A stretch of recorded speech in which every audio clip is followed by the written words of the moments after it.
Over 200 public secondary schools in Anambra State will undergo rehabilitation. This assurance is coming from the State Governor, Peter Obi, while presenting an initial check of 10 million naira to one of the benefiting schools in the state.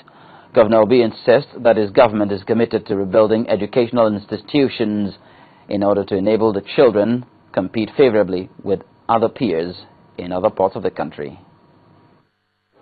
Over 2,000 students in population with inadequate classrooms, the Eastern Academic Girls Secondary School, Onitsha, paints the true picture of the state of public schools in Anambra State.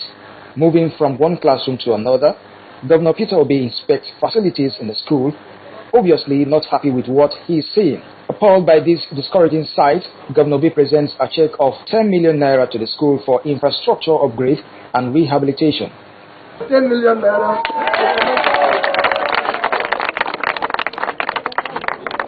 Our public schools are important to us.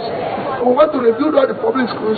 I've been to all the classrooms this morning, see the conditions in which our students go to school, and I disagree with this. And I assure you that we must do something to ensure that that situation is reversed. The school is the first beneficiary of the project, and Governor B warns against the misuse of funds. Wherever we find that there's a mismanagement of one company, we will ensure that the due process of the law by prosecuting the principal of that school and ensuring that, if possible, is jailed. I promise that we're going to use this money judiciously, so that he will also use us as example, as he has been using the mission school. And we thank him very much, and we pray that God will continue to guide and protect him, even as he keeps on doing good.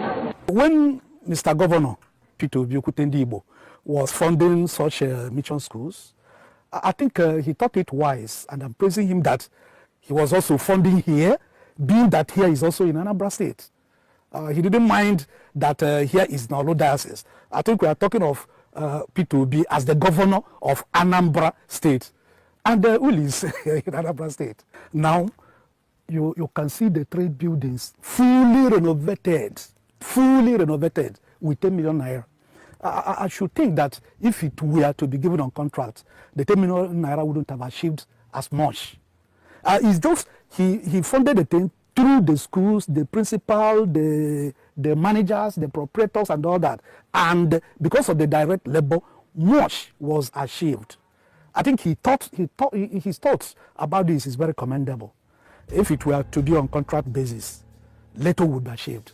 So guys, I believe you've come down and listened to those speeches of Peter Obi and what he achieved in Anambra State. This is just a little of what he achieved. This is a very old video, but this is actually a response to every Peter Obi critics, because I've come to understand that anybody now that comes out to criticize Peter Obi was paid to do it. Example, Reno Omokri before was praising Peter Obi as the best candidate Nigeria will ever have, but today several Omokri that called Tinubu a drug lord is now supporting Tinubu and now saying negative things about Peter Obi to tell that he was paid, or that he's looking for or looking towards Tinubu to give him a political position in Nigeria. So to say that they are doing this thing out of selfish interest is not as if that what they're saying are true. Because I am here now to respond to every critics that comes out to criticize Peter Obi. Because Peter Obi have proven that he is accountable, transparent, honest, and has integrity. Peter Obi will always tell you, go to Anambra State and verify and check if I have any record of criminality. You will never find any fraud or any criminal record of Peter Obi. When he was governor for 8 good years in Anambra State, Peter Obi renovated 200 plus public schools that so that children will have a good facilities to have a proper education. How many of our governors of today are looking into education and health sector? How many, ask yourself that question, how many of them are looking into health and education sector in Nigeria? Few of them. Most of them are always focused on building road. That's the only thing they do, and road does not add anything to the economy of a state or the country. The country measures on 2 sectors, education and health sector. If you are not healthy, that means you cannot live very well, and if you not go to school, you can't be learned and you can't know and understand basic things. So these are what people be always shout on and hammer on. Let Nigeria focus on educational sector and health sector, because in Nigeria, today Our health sector is nothing to write home about. Our education sector is nothing to write home about. Like, we don't have a good educational sector in Nigeria. Every year we have lots of graduates, but where are the jobs? We have a lot of graduates, but where are the jobs? We have minimum jobs. Peter Obi said that he will do these things if he eventually becomes the next president of Nigeria. He said that he's going to approve student loan. What does it mean? It means that every student, whether you have money or not, you are allowed and permitted to go to school. You can go to school on loan. But then after you've graduated from school, there should be a job opportunity waiting for you, that after schooling you have a chance to start working so that you can be able to repay those loans the government have paid for you. That means P2B is not only talking about education, he's also talking about providing job opportunities. In Nigeria, if you don't have connection, you don't have any business studying law, any business studying political science, in fact, you don't have any business studying courses that warrant connection, because in Nigeria now it's not about certificates, it's not about who do you know. That's how bad our country have gotten to. That's how corrupt our country is right now. Go to bank, you see many unqualified people in the bank. You see those that don't have anything to do with banking and finance. They are all in the banks because of what? They had the connection. So Nigeria is now, as if going to school is not a waste of time, because you can go to school and read accounting, but yet someone that don't have anything to do with accounting is being an accountant in Nigeria. So you see that our sectors of education is nothing to write home about. So P2B have come out to prove that if he can do this in Anambra State, if he can help to renovate over 200 schools in Anambra State, public schools, that he can be able to also do the same if he eventually becomes the governor. Because if you don't have any track record of something that you've done in the past, why should we trust you? Why should we trust you? Because people have given us past record that we can rely on. He have helped in the health sector. He have helped Anambra State. Like, he brought Anambra State from ground level to up level in education. And then someone is asking, what did P2B do as governor of Rivers State, of Anambra State, sorry.